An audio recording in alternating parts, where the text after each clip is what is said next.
Oldu. Buna bizim Kırgızstan boyunca koronavirüs menен buga чейин biz köptөгөн жумуштарды өткөрүп беребиз. Ага чейин да биздин köptөгөн жыйындар болду, түшүндүрүү иштери болду. Биздин урматтуу президентибиз Сооронбай Шарипович тарабынан дагы совбез болуп, ошол жерде дагы көптөгөн маселелер коюлду. Азыркы күндө мына өзүңөргө белгилүү Умрадан келген жарандардын bir reistegi adamlar 135 adam ekan. Ошонун ичинен мына азыркы күндө кечеги түнү бизге кабар бергенде биз түн менен баарын эвакуировать этип, аларды уже отдельный палаткаларга жаткырып, атайын дайындалган ошол жерлерге жаткырдык. Азыркы күндө анализдери алынды. Бүгүнкү күндө акыбалдары жакшы, эч кандай коопсуз эчтеке жок. Кооптонбой эле коюш керек. Булар себеп дегенде ошол келген компания, келген самолетто бирге келген, бирок буларда мындай азыркы күндө кечеги эртең мененки боюнча дагы эч кандай кооптонуу маселеси жок. Анан экинчиси биз азыр ошол кишилердин туугандары менен айлана чөйрөсүнө бүтүн баарын азыр эмеге текшерүүгө алынып атат. Врачтар дезинфекция кылып атышат. Бүгүнкү күндө кооптоно турган эчтеке жок. Анан мен ушул Баткен облусунун элин чакырып кетет элем. Эч кандай кооптуу эчтеке жок. Бул жерде тамак аш, ун, кум шекер, май деген кооптонуу болбош керек. Себеп дегенде бизде бүтүн толугу менен бар. Мына азыр күндө кечеги күндө түнү ушул Фергана облусу менен Исфара районунун Сагдийский облустарынын кээ бир биздин баягы кичүү, өтчүү жайлардын баары жабылды.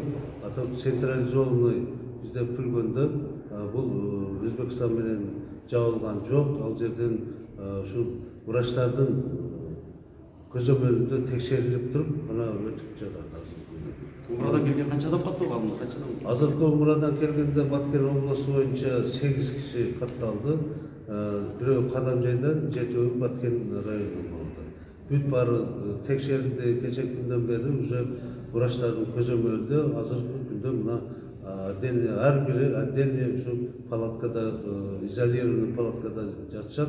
Бул эми кооптонуунун кереги жок. Буларды биз жөн эле алдын ала текшерип, ошол бир дагы кырсыкка биз жолуп калбайлы деген. Бирок азыркы күндө акыбалдары бүт баары жакшы, анализдери бүгүн чыгат.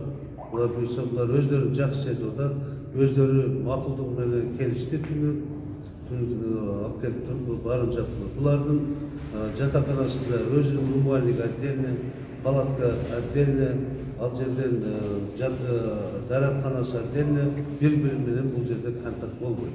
Так что ошон үчүн мен Баткен облусунун элин дагы бир жолу чакырып кетет элем. Бая сактанганды сактайын деп, өзүңөр сак болгула, көчөлөрдө балдар менен көпчүлүк баягы уюшулган жерлерди токтотууга биз азыр буйрук бердик. Өзүңөр дагы ушул эл журт өзү сактаныш керек, масканы тагыш керек. Азыркы күндө маска бир аз тартыштык болуп атат, бирок азыр Оштон дагы заказ бердик. Буюрса келсе, биз аптекаларга мунун баарын чыгарабыз. Ката лазым деп коюп бизде ушул анда кыскартып үйүндө эле Куран окутсалар, анан тойду токтотсо деген биз айттык эле. Кечеги күндө болбой эле дагы бир той болуп атат. Мен ага дагы бир замечание кылдым, бирок кайталанбай турган болду. Ошон үчүн жалпы элге дагы түшүндүрүү иштерине ар бир жетекчилерден азыр айтып кеттик. Район аким мэрлери бүтүн баары өздөрү жерлерде ушул ар бир райондун, шаардын жашоочулары менен бир сыйра баары сүйлөшүп, ушул маалыматтарды берет. Азыркы күндө Баткен облусунда андай оору жок. Бирок Жалал Абад облусунда Сузак районунда чыгыптыр. Ошого азыр ал жерге ЧС-ти киргизди, ситуация Сузак районунда. Ал жерде дагы өтө катуу контролду алып, азыр врачтар ал менен иштеп атат. Буга кооптоно турган бизде эч кандай эме жок. Ошон үчүн баарыбыздарды дагы бир жолу суранып айтып кетет элем. Ошол облустун жашоочулары өзүңөр биринчиден өзүңөр ар бир нерсеге таза болуп, балдардын колун отуруп самы менен жуудуруп таза кармоого аракет кылыш керек.